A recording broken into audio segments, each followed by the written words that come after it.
Berikutnya kita lihat chapter mengenai intersection online pada buku kedua. Ini terkait akademik tweet ditulis oleh dua orang penulis ini.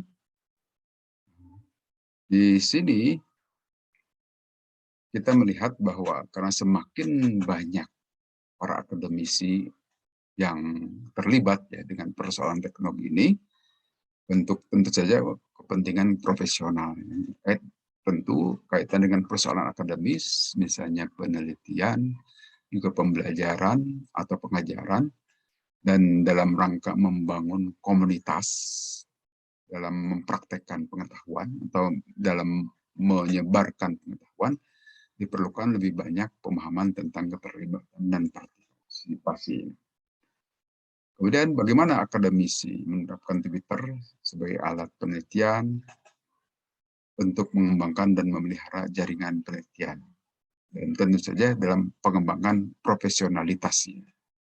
Dalam buku ini disebutkan membahas secara kritis, membingkai gagasan supaya terjadi interaksi digital melalui konsep dan konsep offline intersection dan juga konsep atau hubungan yang secara mesh.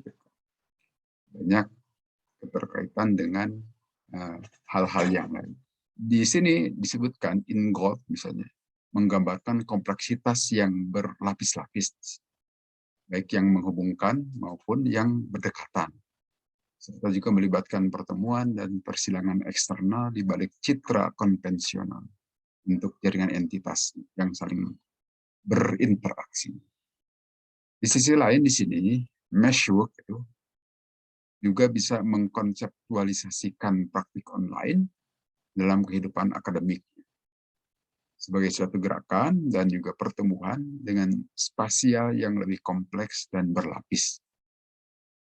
Untuk tujuan apa mereka menggunakan platform, tentu bagaimana mereka terlibat dengan pihak lain, juga apa filosofi penggunaan, dan bagaimana keterlibatan ini tentu supaya berkontribusi pada identitas sebagai kelompok akademisi.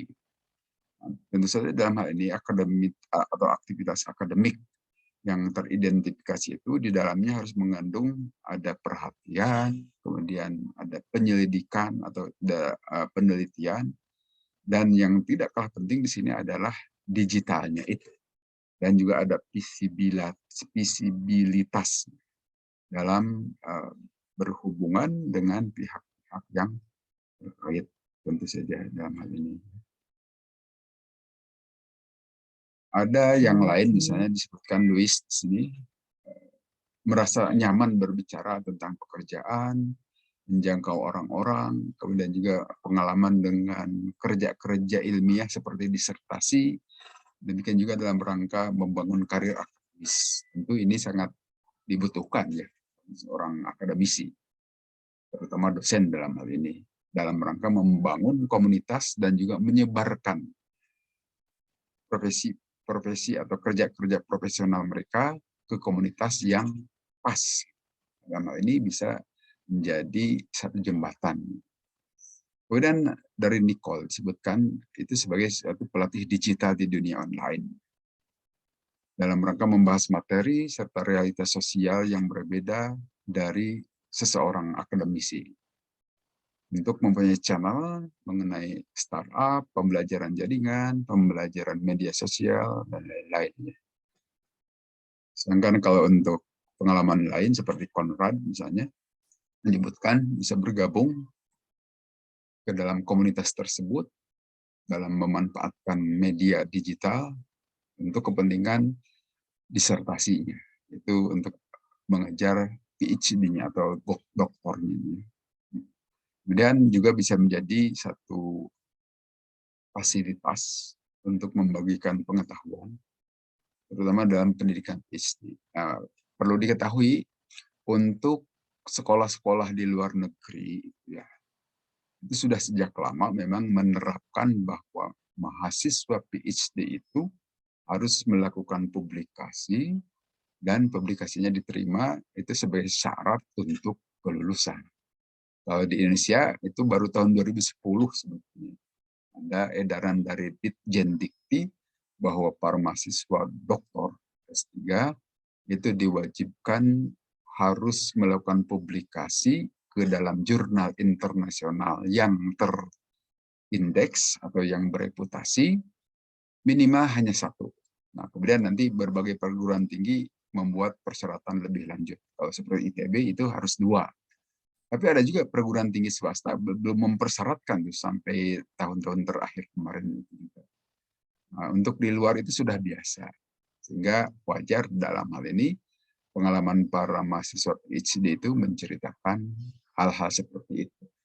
Nah, dengan demikian kita bisa membuat kesimpulan bahwa Twitter itu sebagai sebuah tempat atau sebagai sebuah fasilitas ya, yang bisa menjadi titik pertemuan antara para akademisi dan bagaimana mereka bisa berpikir secara bersama-sama sehingga saling berhubungan dengan pihak lain adalah merupakan cara untuk mengilustrasikan gagasan dalam bentuk meshwork, jaringan yang lebih luas lagi di situ ya. Tidak hanya dengan pihak-pihak tertentu saja. Demikian juga Twitter itu sebagai sebuah tempat tentang hubungan antar pendidikan dan pendidikan cara para akademisi ikut berpikir, artinya mengembangkan cara berpikir mereka melalui interaksi, diskusi, ya kalau di dalam LMS itu Anda juga difasilitasi kan dengan forum diskusi. Itu secara tidak langsung merupakan bagian dalam pengembangan profesi di antara para mahasiswa juga. Membiasakan diri berkomunikasi dengan komunitasnya. Gitu. Tentu terkait dengan persoalan-persoalan akademik. Nah, dalam hal ini, di dunia Twitter ini bisa dengan komunitas yang lebih luas. Tapi LMS juga pada dasarnya miniatur sebetulnya untuk cerita ini. Saya kira untuk chapter ini kita cukupkan dulu sampai di sini. Terima kasih, kita lanjut ke chapter berikutnya ya.